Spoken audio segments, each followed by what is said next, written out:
अगर आप भी क्लास 12th फिजिक्स का पेपर 2025 में देने वाले हो तो आज की इस वीडियो में जो दो निगमन बताने वाला हूं, केवल इन दो निगमन को तैयार करके चले जाना। केवल यह दो डेरिवेशन तैयार करके चले जाना। 100% गारंटी देकर बोल रहा हूं कि यही बोर्ड एग्जाम में हर साल ही आपके बोर्ड एग्जाम में पूछे जाते हैं। क्लास 12th बोर्ड एग्जाम का ये टारगेट रहना चाहिए कि आपका 95% इस बार जरूर आना चाहिए फिजिक्स में। देखिए हर साल डेरिवेशन जो है अक्षीय रेखा पर स्थित किसी बिंदु पर वैद्युत क्षेत्र की तीव्रता, और यहाँ पर देखेंगे तो एक और पूछा जाता है जो है निरक्षीय रेखा पर स्थित किसी बिंदु पर वैद्युत क्षेत्र की तीव्रता। कोई ऐसा पेपर नहीं होगा जिसमें देखेंगे तो ये क्वेश्चन ना पूछा गया हो, सब पेपर में पूछा जाता है। और आज की इस वीडियो में इसको अच्छे से सिखाएंगे और 95% लाने से आपको कोई नहीं रोक सकता फिजिक्स में, क्योंकि ये जो डेरिवेशन आप तैयार कर लोगे तो डेरिवेशन काफ़ी ज़्यादा इंपॉर्टेंट होता है फिजिक्स में, आप तो जानते ही हैं। तो आइए आज की इस वीडियो में, अगर आपको ये बनाना बिल्कुल भी नहीं आता, अक्षीय रेखा पर स्थित वैद्युत क्षेत्र की तीव्रता निकालने नहीं आता, तो आज की इस वीडियो में बड़े ही आसान तरीके से आपको समझाएंगे और एक ही बार में दिमाग में फिट हो जाएगा। मैंने सबसे पहले प्लान बनाया था कि एक ही क्वेश्चन को अच्छे से डेरिवेट करके मैं समझाऊंगा आपको, लेकिन फिर सोचा कि इससे आपका ज़्यादा टाइम लॉस हो जाएगा, तो पहले से ही सारी चीज़ें बनाकर लाया हूँ। अब केवल आपको समझाना ही है और इत्मीनान से बैठ जाइए, कॉपी पेन उठा लीजिए, आपको अच्छे से समझा रहा हूँ कि कैसे क्या करना है। सबसे पहले देखिए अक्षीय रेखा क्या होती है भाई। अक्षीय रेखा जो इस प्रकार की रेखा लंबवत ऐसे खींची जाती है ना, उसी को हम अक्षीय रेखा बोलते हैं। अब देखिए अक्षीय रेखा पर ही स्थित किसी बिंदु पर, अक्षीय रेखा यहाँ पर होगी, इससे बाहर किसी एक बिंदु पर हमें वैद्युत क्षेत्र की तीव्रता ज्ञात करने के लिए क्वेश्चन पूछा जाता है। तो देखिए सबसे पहले हम अक्षीय रेखा बनाएंगे, तो यहाँ से यहाँ तक हमने अक्षीय रेखा बना दी। ठीक, अब अक्षीय रेखा बना दी तो अक्षीय रेखा पर हम दो आवेश रखेंगे, एक माइनस क्यू रखेंगे और एक प्लस क्यू रखेंगे। क्या रखेंगे? एक माइनस क्यू आवेश रखेंगे और एक प्लस क्यू आवेश रखेंगे। अब देखिए अब यहाँ पर रखने के बाद इससे कुछ दूरी पर एक बिंदु बनाएंगे, क्योंकि कह रहा है कि किसी बिंदु पर, तो एक बिंदु बना देंगे जिस बिंदु का नाम हमने दे दिया है बिंदु P। अब देखिए अब तो आप जानते ही हैं कि अक्षीय रेखा ये है तो इनके बीच का दूरी 12 होता है। तो यहाँ पर हमने क्या किया, बीच में एक, इन दोनों के बीच में O बिंदु ले लिया। अब इसको यहाँ से यहाँ की बीच की दूरी 12 होती है, तो यहाँ से यहाँ हमने L कर दिया, फिर यहाँ से यहाँ हमने L कर दिया, फिर 12 हो ही जाएगा। अब देखिए उसके बाद ये हो गया। तो अब देखिए बताइए, अब यहाँ से यहाँ तक की दूरी 12 हो गई। अब इस दूरी को भी कुछ तो मानना पड़ेगा ना भाई, ये भी दूरी है। तो यहाँ पर जो हमने O माना था ना, यहीं से हम एक R दूरी ले लेंगे यहाँ तक, समझ में आया ना। O से हम R दूरी ले लेंगे बिंदु P तक। अब इतना क्लियर हो गया तो बस बना देंगे माइनस Q से यहाँ पर P तक दूरी कितनी होगी। तो देखिए यहाँ पर R इतना आया है और इतना L है, तो हमने R प्लस L लिख दिया। अब यहाँ से प्लस Q से P पर दूरी कितनी होगी, तो भाई कुछ नहीं करना, देखिए क्या करना है, R इतना दूरी है तो R में से इतना दूरी L घटा देंगे तो यही दूरिया ना मिलेगा। देखिए यहाँ से यहाँ तक की दूरी R है और यहाँ से इतनी दूरी घटा देंगे तो वो यही मिल जाएगा ना, यहाँ से यहाँ की दूरी, तो R माइनस इतना वाली दूरी L कर दिए तो ये दूरी मिल गया। बस ये मतलब कि ये डायग्राम आपको समझ में आ गया। तो अब कुछ भी नहीं है, कुछ भी नहीं है, बिल्कुल हल हुआ है। अब देखिए लिखने वाली चीज़ लिख लीजिएगा। करना है कि माना द्विध्रुव की लंबाई 12 है, इस पर माइनस क्यू तथा प्लस क्यू आवेश स्थित है, इस प्रकार से आपको लिख देना है। अब देखिए अब लिखेंगे माइनस क्यू के कारण बिंदु P पर वैद्युत क्षेत्र की तीव्रता, इस प्रकार से लिखेंगे। तो देखिए यहाँ पर माइनस क्यू के कारण वैद्युत क्षेत्र की तीव्रता निकालेंगे, तो वैद्युत क्षेत्र की तीव्रता को E से दर्शाते हैं, वेक्टर E से। तो वेक्टर E लिखकर हम मतलब पहले माइनस क्यू का निकाल रहे हैं तो E1 लिख दिए हैं। उसके बाद बराबर में लिखेंगे 1/4 पाई एप्सिलॉन 0। ये बिंदु आवेश के लिए वैद्युत क्षेत्र की तीव्रता होती है 1/4 पाई एप्सिलॉन 0 Q/r²। क्या होती है? 1/4 पाई एप्सिलॉन 0 Q/r²। तो उसी फार्मूला पर हमने रख दिया है 1/4 पाई एप्सिलॉन 0 इंटू Q/r² है, तो Q लिख दिया और r² का मान यहाँ से यहाँ तक की दूरी का जो मान होगा यानी कि R प्लस L, तो R प्लस L लिख दिया, उसका स्क्वायर है तो स्क्वायर कर दिया। अब देखिए R² था तो स्क्वायर करके और यहाँ पर क्या फर्स्ट नंबर इक्वेशन डाल दिया। उसके बाद सेम उसी प्रकार से प्लस Q के कारण भी वैद्युत क्षेत्र की तीव्रता बिंदु P पर निकालना है। तो देखिए भाई आराम से समझिएगा, बिल्कुल घबराइएगा नहीं। यहाँ पर E2 लिख दिया बराबर में 1/4 पाई एप्सिलॉन 0 इंटू Q/r² होता है, तो R माइनस L का स्क्वायर। देखिए ना यहाँ पर ये R माइनस L है ना, इसी का स्क्वायर कर देंगे। तो यहाँ पर दूसरा नंबर प्लस Q आवेश के लिए निकल गया, तो इसको हम 2 नंबर इक्वेशन डाल देंगे। अब बताना है बिंदु P पर परिणामी वैद्युत क्षेत्र की तीव्रता, ये दो हमने निकाल दिया। अब परिणामी निकालेंगे कि भाई बिंदु P पर आखिर कितनी वैद्युत क्षेत्र की तीव्रता लग रही है। तो ई नेट बराबर लिखेंगे, नेट मतलब होता है परिणामी टोटल, तो ई नेट बराबर लिखेंगे E2 माइनस E1। देखिए E2 क्यों, क्योंकि देखिए ये प्लस क्यू है ना माइनस क्यू, तो माइनस क्यू के कारण जो लगेगा वैद्युत क्षेत्र की तीव्रता ये अंदर की तरफ लगेगा, और प्लस क्यू के कारण जो लगे ना वो बाहर की तरफ आपका लगेगा प्लस क्यू के कारण। ठीक, तो ये अपना ये E2 हो गया और ये E1 हो गया। अब E2 में से E1 घटा देंगे तो यहीं पर पता चल जाएगा कि यहाँ पर वैद्युत क्षेत्र की तीव्रता कितनी लग रही है। तो हम लिखेंगे कि अतः बिंदु P पर परिणामी तीव्रता में E2 माइनस E1। अब E2 में से E1 घटा दीजिए, कितना ज़्यादा आसान है। E2 क्या है भाई 1/4 पाई एप्सिलॉन 0 Q अपन R माइनस L का स्क्वायर, तो वही हमने लिख दिया। माइनस E1 क्या है 1/4 पाई एप्सिलॉन 0 Q अपन R प्लस L का स्क्वायर, तो वही हमने लिख दिया। अब घटाना है तो आराम से देखिए ई नेट बराबर क्या लिखेंगे, ई नेट बराबर Q/4 पाई एप्सिलॉन 0। उसके बाद देखिए अब कैसे Q/4 पाई एप्सिलॉन 0 हमने लिखा, यहाँ पर Q/4 पाई एप्सिलॉन 0 दोनों में कॉमन है, तो दोनों में हमने क्या कर दिया बाहर निकाल दिया। अब ब्रैकेट में क्या बच जाएगा, बचेगा 1 माइनस 1/r माइनस एल का स्क्वायर, 1/r माइनस एल का स्क्वायर बचेगा। अब यहाँ से भी Q/4 पाई एप्सिलॉन 0 कॉमन लिया तो 1/r प्लस एल का स्क्वायर बचेगा, सेम इसी प्रकार से। ठीक है ना। अब देखिए Q/4 पाई एप्सिलॉन 0 इसी प्रकार से लिख देंगे।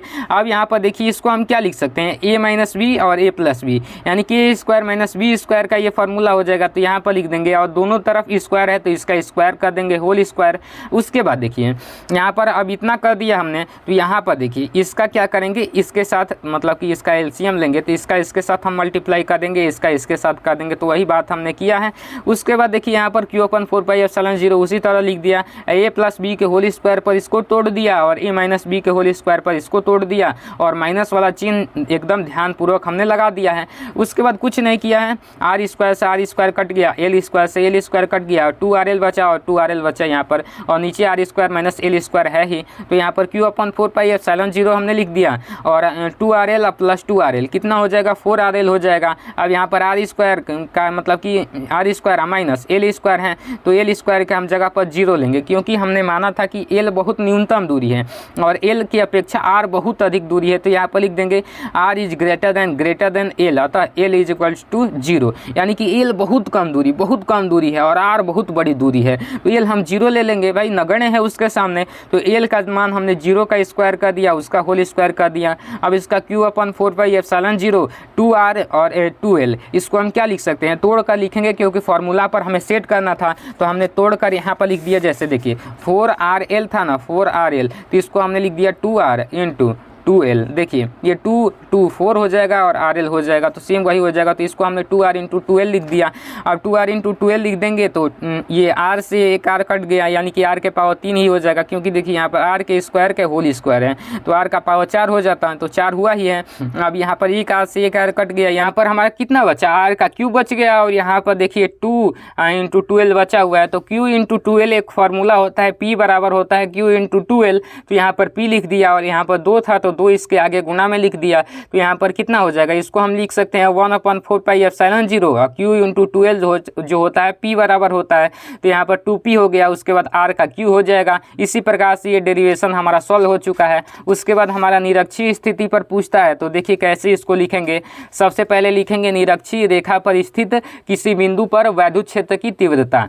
देखिए कैसे लिखेंगे, यहाँ पर माइनस क्यू आवेश और प्लस क्यू आवेश, ये निरक्षीय रेखा, मतलब कि सबसे पहले इस प्रकार से हम लिख देंगे, उसके बाद निरक्षीय रेखा बनाएंगे कुछ इस प्रकार से। अब देखिए यहाँ पर सबसे पहले एक त्रिभुज बनाएंगे कुछ इस प्रकार से, और यहाँ से यहाँ की बीच की दूरी, यहाँ पर बिंदु P पर निकालना है तो बिंदु P मान लेंगे, और यहाँ से यहाँ की दूरी हम मान लेंगे R हो जाएगा, और ये दूरी देखिए यहाँ पर L और L है ही 2L। उसके बाद देखिए यहाँ पर ये एक बल लगाएगा, वैद्युत क्षेत्र की तीव्रता अपने आमने सामने लगाएगा, तो आमने सामने लगाएगा तो आमने सामने बल लगेगा, तो ये स्वतः ही ध्वस्त हो जाएगा। अब उसके बाद यहाँ पर लगाएगा तो E1 cos थीटा लगाएगा, और यहाँ पर लगाएगा तो E2 cos थीटा लगाएगा। अब दोनों का हम यहाँ पर परिणामी निकाल देंगे, तो E1 cos theta plus E2 cos theta हो जाएगा। आप तो बहुत आसानी से समझ गए होंगे। अब देखिए अब इसका वैल्यू निकालेंगे, क्योंकि ये प्लस Q से P की दूरी है और ये माइनस Q से P की दूरी है, तो ये दूरी हम निकाल निकालेंगे तो कैसे निकालेंगे, देखिए कर्ण के स्क्वायर ये है ना, तो कर्ण के स्क्वायर बराबर लंब के स्क्वायर धन आधार के स्क्वायर, तो लंब के स्क्वायर धन आधार के स्क्वायर, तो कर्ण का मान निकालेंगे तो रूट चढ़ जाएगा इस पर, तो ये दूरी निकल गया। तो अब बहुत ज़्यादा आसान हो गया हमें निकालना, तो निकालेंगे माइनस क्यू के कारण पी पर वैद्युत क्षेत्र की तीव्रता, तो लिखेंगे E1 बराबर 1/4πε0 Q/r² के जगह पर यही वाला मान रख देंगे। उसके बाद देखिए 1/4πε0 Q अपन यहाँ पर रूट है, रूट का स्क्वायर है तो रूट हट जाएगा। अब मतलब प्लस क्यू के कारण भी निकालेंगे तो यहाँ पर सेम उसी प्रकार से लिखेंगे, अब वही मान है आर के स्क्वायर, ये भी हो जाएगा, प्लस क्यू के लिए भी यही हो जाएगा और माइनस क्यू के लिए भी यही हो जाएगा, क्योंकि दूरी सेम है तो सेम वही लिख देंगे। अब देखिए यहाँ पर ये प्लस क्यू के लिए भी हमने लिख दिया सेम उसी प्रकार से। अब देखिए ये हमने लिख दिया, तो देखिए भाई ई नेट बराबर क्या लिखेंगे, E1 cos theta plus E2 cos theta, यही है E1 cos theta plus E2 cos theta. अब देखिए बहुत ज़्यादा आसान है, क्या करना है, ई नेट बराबर लिखेंगे 2E1 cos थीटा, क्योंकि E1 बराबर E2, देखिए E1 और E2 दोनों बराबर है, E1 ये है और उसके बाद E2 जो है ये है, E1 देख लीजिए यही है, E2 भी यही है, देख लीजिए दोनों ये बराबर हैं, ये E1 भी बराबर है, E2 भी बराबर है, तो E1 बराबर E2 लिख सकते हैं। तो दोनों के जगह पर हम क्या लिख सकते हैं, 2E1 cos थीटा, क्योंकि दोनों बराबर हैं। अब देखिए इतना हो गया ना, तो E1 का मान यहाँ पर रख देंगे, तो ई नेट बराबर E1 का मान कितना था, 1/4πε0 Q/r² प्लस L², और यहाँ पर cos थीटा है तो cos थीटा लिख देंगे। अब त्रिभुज में से cos थीटा का मान निकालेंगे, AOP में से cos थीटा का, इस त्रिभुज में से चाहे इस त्रिभुज में से किसी में से भी cos थीटा का मान निकालेंगे। तो cos थीटा बराबर क्या होता है, आधार बटे कर्ण होता है, तो आधार का मान ये हो गया और कर्ण का मान ये, यानी कि r² प्लस L² हो जाएगा, तो L बटे रूट में r² प्लस L² हो जाएगा, तो L बटे रूट में r² प्लस L² हमने लिख दिया। उसके बाद ई नेट बराबर क्या हो जाएगा, 2 × 4πε0 Q/L के मतलब Q/r² प्लस L² है, तो इसको लिख देंगे। और cos थीटा के जगह पर हमने क्या लिख दिया, यही वाला मान लिख दिया जो त्रिभुज से निकाला था, सेम इस प्रकार से।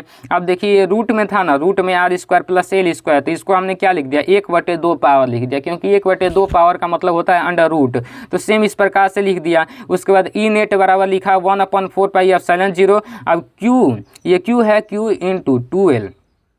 × 2L हमने बताया था ना पिछले मतलब अक्षीय रेखा में, Q × 2L क्या होता है, P बराबर होता है, तो ये Q है और ये 2L हो जाएगा, तो Q × 2L P बराबर हो जाएगा। अब देखिए इसका पावर कितना है, r² प्लस L² का पावर 1 है और इसका पावर 1/2 है, यानी कि आधार सेम है तो घातें जुड़ जाती है, तो r² प्लस L² का पावर कितना हो जाएगा, 3/2 हो जाएगा। अब देखिए 1/4πε0 P अपन r² है तो r², इसका भी पावर कितना हो जाएगा, गुना में कर देंगे 3/2 और प्लस इसका भी स्क्वायर करके गुना में कर देंगे 3/2, तो ये 0 हो जाएगा। हमने पहले ही बताया था कि L का मान 0 कर देते हैं, क्योंकि R से मतलब बहुत छोटा है तो इसको 0 कर देते हैं। तो देखिए यहाँ पर 2 से 2 कट जाएगा, R का क्यू बचेगा, तो P/r³ बच गया, यहाँ पर 1/4πε0 बच गया ही। तो निरक्षीय रेखा में वैद्युत क्षेत्र की तीव्रता का मान होता है 1/4πε0 P/r³, इसको याद रख लीजिएगा। ये दो मतलब की डेरिवेशन काफ़ी ज़्यादा इंपॉर्टेंट है। अगर आपको PDF चाहिए तो व्हाट्सएप ग्रुप का लिंक डिस्क्रिप्शन में दिया हूँ, जाकर डाउनलोड कर लीजिएगा। जय हिंद, वंदे मातरम।